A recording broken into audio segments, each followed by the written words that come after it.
हमने topic start किया हुआ था एसेक्सुअल रिप्रोडक्शन इन बैक्टीरिया, जिसका हमने एक मेथड पढ़ लिया है बाइनरी फिशन, ठीक है।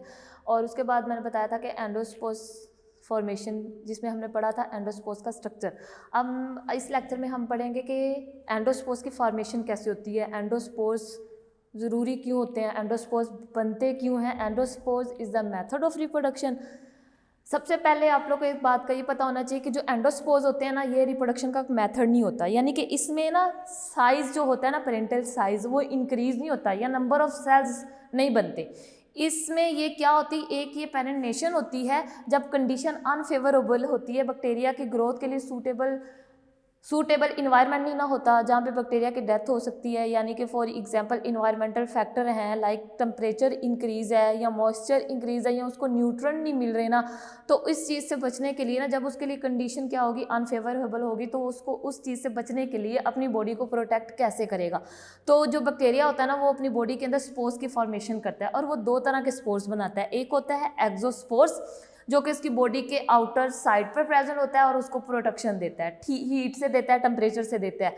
और कुछ वो स्पोर्स प्रोड्यूस करता है बॉडी के इन साइड पे, जिसको नाम दिया जाता है एंडोस्पोर्स, बिकॉज ये बॉडी के इन साइड बनते हैं, ठीक है। ये किस लिए होता है, प्रोटेक्शन के लिए होता है, टेम्परेचर से, हीट से बचने के लिए एक्स्ट्रा बॉडी प्रेजेंट होती है, जो कि बैक्टीरिया अपनी बॉडी के इनसाइड बनाता है।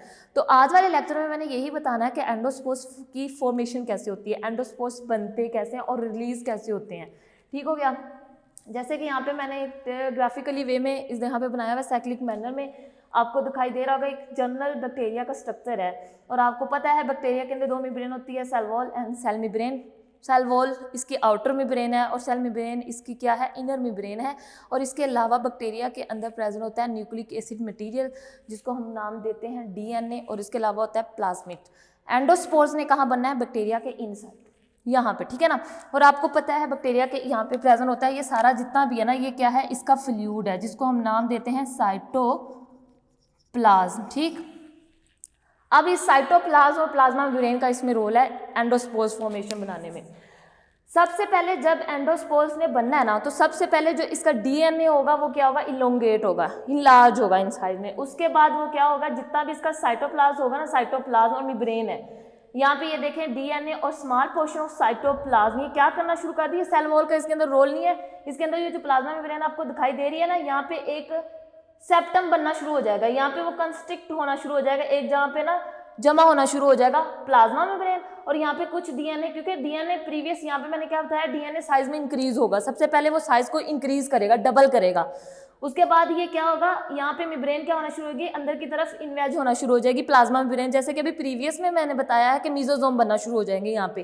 तो प्लाज्मा मेम्ब्रेन यहाँ पे क्या करेगी, इन्वेज होगी। इन्वेज होने के बाद ये जितना भी होल होगा ना, यहाँ पे जो वाल होगी, वाल बन जाएगी, एक न्यू वॉल यहाँ पे क्या हो जाएगी, फॉर्म होना शुरू होगी, जिसको हम वाल को नाम देते हैं क्रॉस वॉल, यहाँ पे से बोल सकते हो सेप्टम, ठीक है।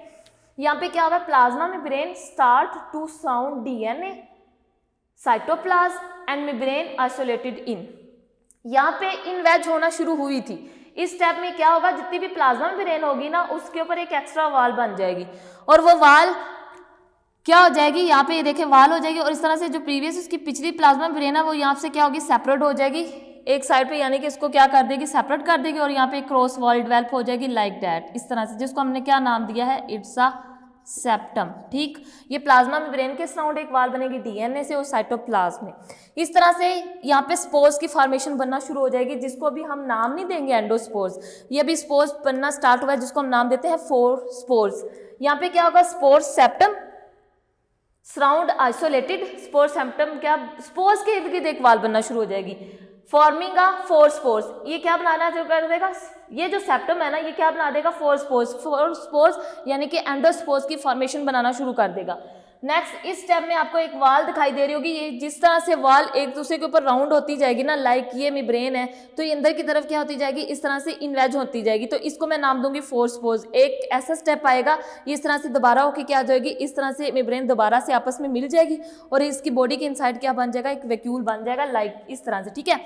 ये एक टू मेम्ब्रेन यहाँ पे डेवलप हो जाएंगी। और आपको पता है कि जो मेम्ब्रेन होती है बैक्टीरिया की, वो किस केमिकल मटेरियल से मिलकर बनी होती है, पेप्टाइडोग्लाइकन से मिलकर बनी होती है। और एट द एंड ये मेम्ब्रेन दोबारा से रीज्वाइंड हो जाएगी और प्लाज्मा मेम्ब्रेन बना देगी और एक इस तरह से आप लोग को एक वैक्यूल लाइक बॉडी दिखाई देगी बैक्टीरिया के अंदर, जिसको हम क्या नाम देते हैं, दैट इज द स्पोर्स, ठीक है, एंडोस्पोर्स।